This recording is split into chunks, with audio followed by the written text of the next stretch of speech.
Shalom, salam jumpa sahabat-sahabat Kristus. Saat ini Anda bersama saya Evangelis Darius Boling. Kesempatan kali ini ada beberapa pertanyaan yang saya ajukan kepada Bapak Pendeta Esra Soru yang ada di Kupang, NTT. Pertanyaan saya simpel. Yang pertama,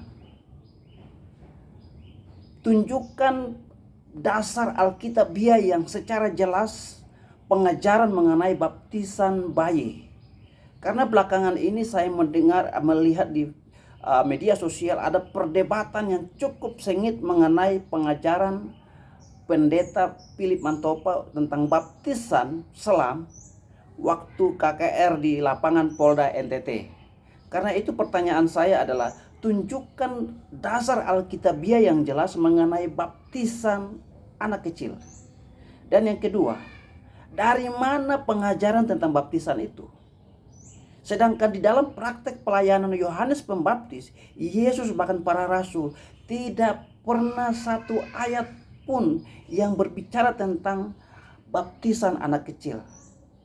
Tunjukkan ayat bahwa memang pernah Yohanes, Yesus atau para rasul membaptis anak kecil.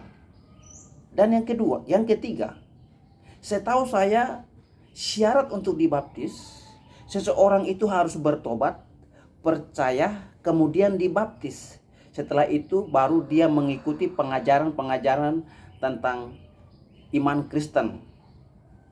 Tentu sebelum dia percaya, kita harus ngajarin juga tentang bagaimana supaya dia percaya Yesus, bertobat, kemudian dia dibaptis, lalu dia mengikuti kewajibannya, harus mengikuti gereja maupun komsel atau apapun mengenai pertumbuhan. Dia harus belajar firman Tuhan lebih dalam lagi.